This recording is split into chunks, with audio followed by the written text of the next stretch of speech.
Don't select your center backs is what someone told you probably in the last defending tutorial you watched. And then this happened. You didn't select your center back and still you conceded. Then you maybe watch some pro players and they select their center backs, so you start doing so too. You switch to your defenders and this happens. Again, you get easily passed and the opponent just scores on you time and time again. So you're confused. Which players do I select? What do I actually do when defending? I'm George from The Guide and I'm here to explain it to you with the threat impact rule. Yeah, I just made that up for this video, but it's a pretty cool rule, I think, for you to follow, which I will explain. Now, this is part 18 of our advent calendar. To further help some of you guys out, we're giving away 2 full season passes today for our premium content platform, The Guide Plus, with tons of courses on there. The code is hidden somewhere in this video. Click the link in the description. The first 2 people to redeem the code will get it. Now, let me start by showing you what this defending rule and concept looks like in action. You can see right here, we start by defending with the midfielders. Then we actually switch to our center back and we stop the opponent from scoring right there. So what exactly happens in this situation? The opponent is winning the ball from us here in the midfield, and so he wants to start going forward. Of course, he wants to maybe hit us with a little bit of a counterattack because we're losing some players at least. So I'm selecting my midfielder that can have, a little bit of impact on this situation here, and I'm going to start defending. Anticipate pretty aggressively, so as soon as this midfielder gets beaten, I have another one of my CMs who I can then select and start moving back and cover this dangerous space and this dangerous passing option forward. Now here, I switched to my center back the first time. You don't really have to do that. This is pretty aggressive anticipation because I think the opponent wants to go here. Since I have 2 defenders there, as I said, this is a little bit more advanced. You don't have to do aggressive anticipations like that. You can just stay with your midfielder for as long as possible, cover this pass over here, and now I get overplayed on this layer. So I again need to switch, and this is when I actually select my defender and I defend the one-on-one with the jockey. Now, if you have trouble once you select your defenders like this and you don't really know how to defend in the one-on-one, I've done a YouTube video on it, full guide on defending good dribblers. You can watch it. It's linked right there at the top right now. And also, if you're watching a bunch of videos but nothing really seems to click for you, then what I can recommend is that you pick up some private coaching. We got some Christmas offers on it right now, and there we can just have a detailed look at your specific case and find the explanation and the exercises that make things click for you.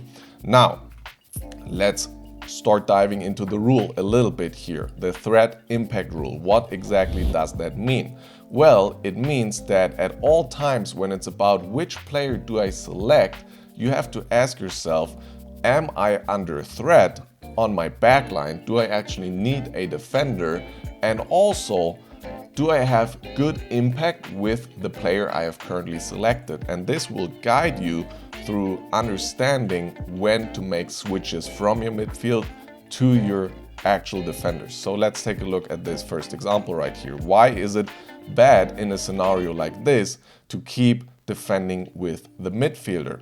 Because as you can see right here, our backline is actually under a little bit of threat. We have a run from the opponent over here. We have the opponent aggressively starting to take the ball into this space and dribbling into our box. So our backline is about to be broken through, so it's under threat. Do we have a lot of impact with our player that is chasing here? No, we don't. You can actually see that when we slow this down, the opponent just takes very aggressive dribbling steps, and when we actually switch, it's too late and the opponent can just run through our entire backline. So what would this look like if we actually made the switch?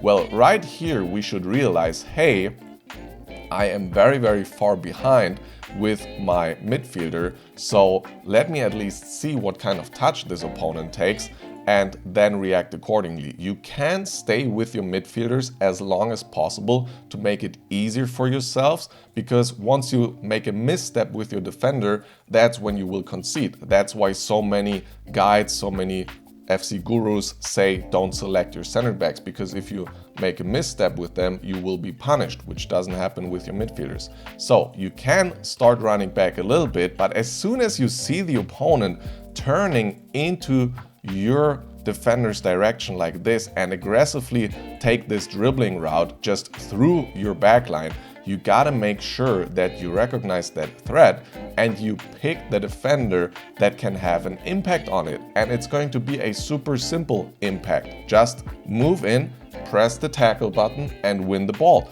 Look at how the opponent is dribbling here. This should never be allowed. Look at this. He just takes one touch in front of us, ball is in reach, takes another touch in front of us, and then it's too late already, and we move in and we can't pick up the ball anymore. But we could have picked it up easily once we switched in this situation before the opponent is able to accelerate and get past us. Let me show you what this roughly will look like in the next example. Following this rule, the situation starts, we are not under any threat and we can have pretty good impact with our midfielder. Now we gotta make the switch and we can pick up the ball.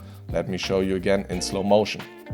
So the opponent is starting the counterattack. He plays forward. I have a midfielder pretty close by, and right now my backline is not yet under any threat. It's not like there will just be an immediate through ball available. So since I have this midfielder, it's best to use it and start running back in order to close this space, because you don't want to switch to your backline super early. I will show you why and how this also follows the rule. Now we start moving back with our midfielder. Opponent plays over here.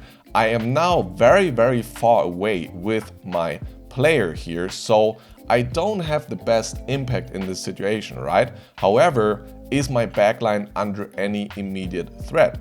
No. As well, because the opponent, who only has this one run available, is not really able to play an immediate through ball or anything like this, because this run is going to be covered by my AI. As you can see right here, it's being picked up.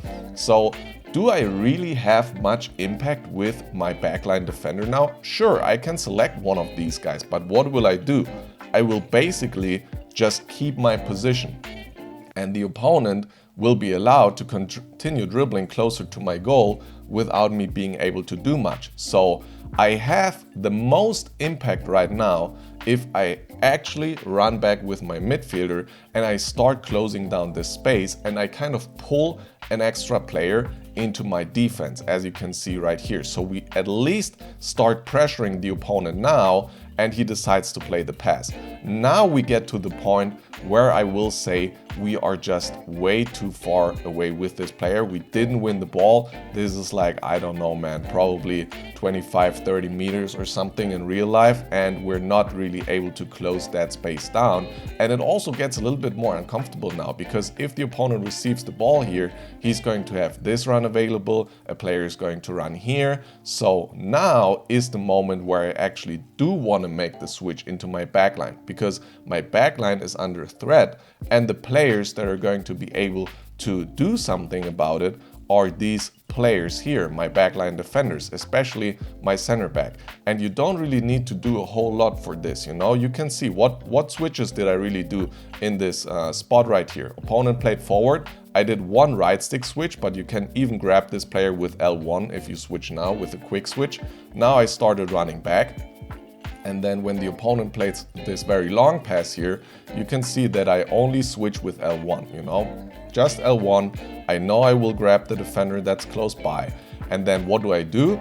I position myself where the opponent most likely will go with the ball, because that's where the space is. If he ends up going very passive this way, that's fine, but the most likely touch is this one. So as soon as I see him taking a heavy touch there, I move in with the jockey and I win the ball back.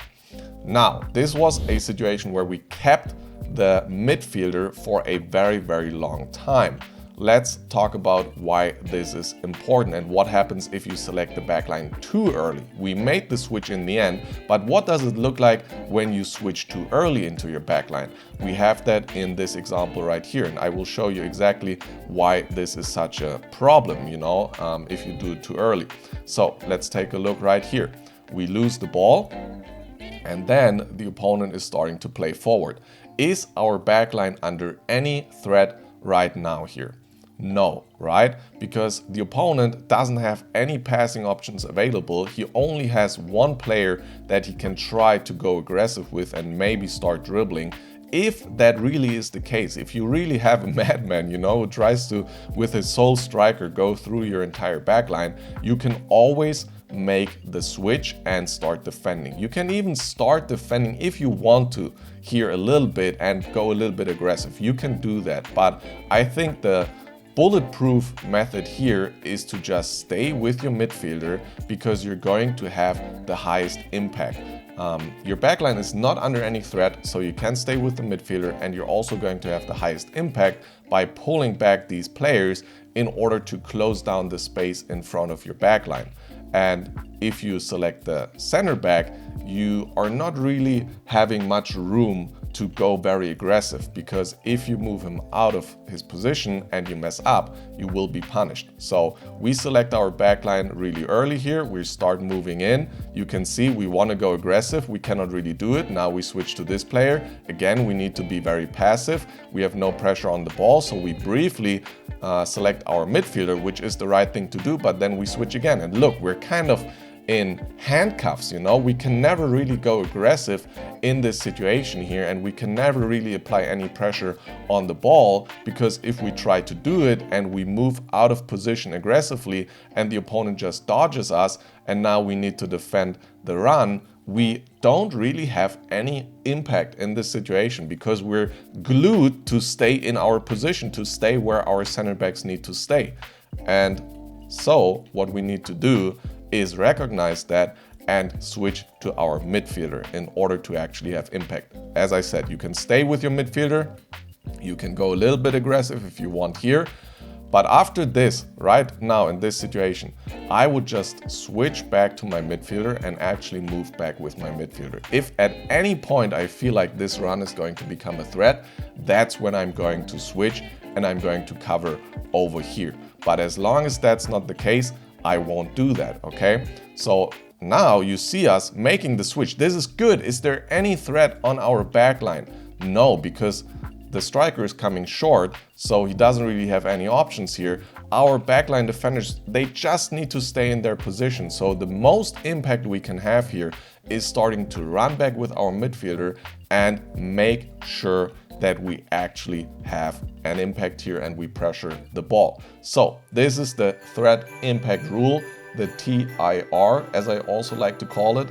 Maybe not only a rule, maybe also something else. So yeah, TIR is what we gotta do, boys and girls. So we can see opponent is now just going through and scoring on us. So let me show you one more example right here, how, following this rule, we can actually know when to be with our midfielders and, have a lot of pressure on the opponent. So you can see it right here. I'm not switching, I'm just defending with my midfielders, and I'm actually able to pressure the opponent a lot. I have a midfielder close by, I can have a lot of impact, I can anticipate.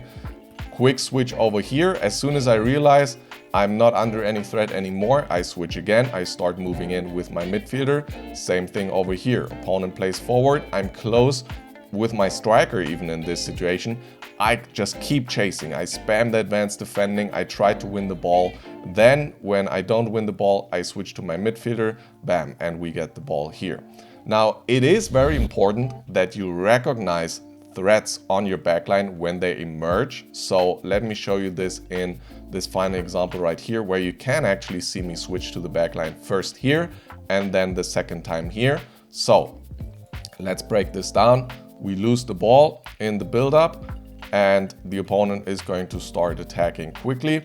Now I start closing down the space with my midfielders, taking away the passing options, having the most impact there. No threat on the backline, so we stay with our midfielder. We try to pressure. Now this is where I make the first switch. Why? Because I see that the right mid here is overlapping and my fullback, AI controlled, is not really picking that up. So I don't like seeing that. My backline is under threat right here because the opponent is able to play the pass through, and the later I pick this up, the more the opponent is going to be able to, get close to my offside line here, the deeper he can play the pass, the bigger the threat becomes. So I want to make sure I pick that threat up early, so I make the right stick switch, even an L1 switch, as you can see, would work here, and I start having impact on the most dangerous threat by running back with my defender. Now, as soon as I get into this position here, I have pretty much taken care of this threat already. I'm in a position where the opponent is not really able to just simply sprint past me. And so what I'm thinking is he will probably start turning around and he wants to play to the middle again. So I immediately switch back to my midfielder and use the second man press with R1 on the outside here to defend this. Now you can see I hover a little bit too much. And so now the same thing applies, threat impact. You can see there's a lot of threat on my backline now because my midfielder is out of position. My fullback got outplayed, kind of. And so I only have this defender left to defend the dribbling and also over here. Now, if you really want to rely on AI defending, you could still chase with your midfielder here because your AI defender will take relatively good care of the situation. However, I personally like to not rely on the AI too much. And so I'm like, there is actual threat on my backline here. So I want to make the switch. What do? Just wait with the jockey, follow him there, and defend the passing lane, defend the way he's dribbling, nothing too crazy.